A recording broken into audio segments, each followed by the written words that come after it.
Hey, yo, let me talk to you. There's a lot of Christian men with this foolish philosophy that does not come from the Bible that you can be more holy by taking a back seat to your wife. You cannot. God called you to be the leader of your home. That is not up for discussion. When Joshua said, as for me and my house, we follow God, that's what he meant. Men need to stop acting like it's so holy to take a back seat and be weak to your wife.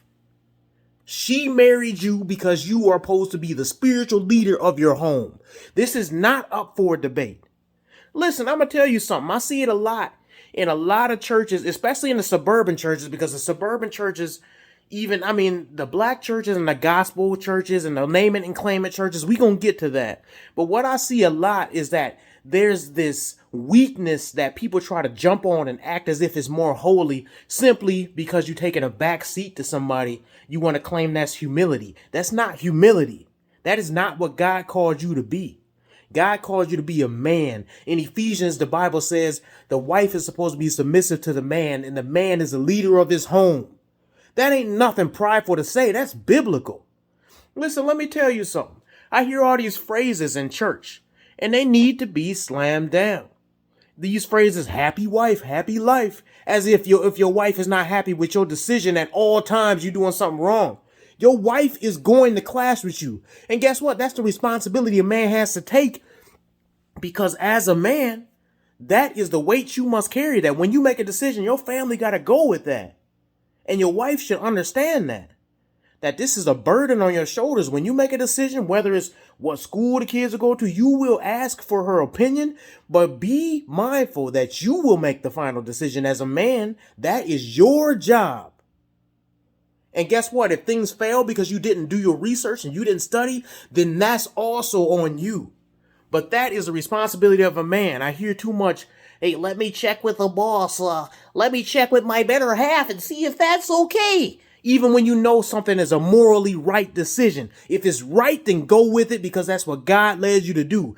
If it's not right, and you need to console and you need to talk to your wife, who is your helpmeet, who was put there to help you make decisions, yeah, it's nothing wrong with that. It's nothing wrong with asking your wife for her opinion. But if you know something is right and you know God is leading you in a certain direction and you still say, well, let me ask my wife because she might disagree. She might not like it. Who's right? God or her? Who you serve? God or her? Are you going to be a man or not? I'm sick of weak men in the church. One of the reasons why the church is dwindling right now is too many weak men that fail to stand up for what's right. I'm sick of it, man.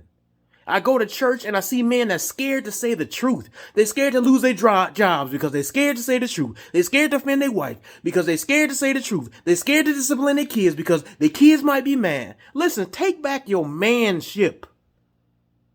Be a man about it.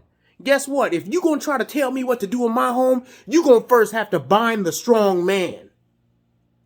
Come and try to tell me how to raise my kids, that they should be taking hormone pills at the age of 5 years old. See what happens. See if you get past the front door, because there is a man here. And this man don't listen to what the world say. He listen to what God say.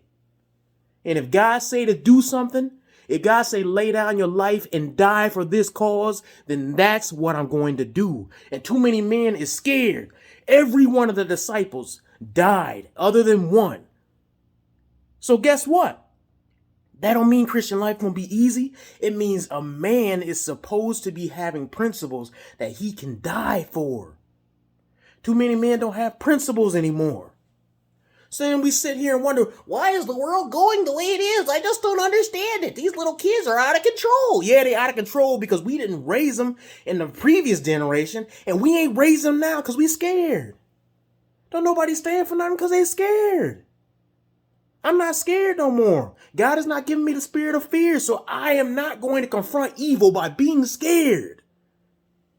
If somebody got something to say to me, then say it to me. I'm not going to back down because the God that I serve is behind me when I'm following his word and I'm doing his will. I don't have nothing to be afraid of. If something was to happen to me, then that's God's will as well. But as far as men being leaders, we need to lead. Hey, I'm going to say one more thing. And that's be strong, be courageous, be a man.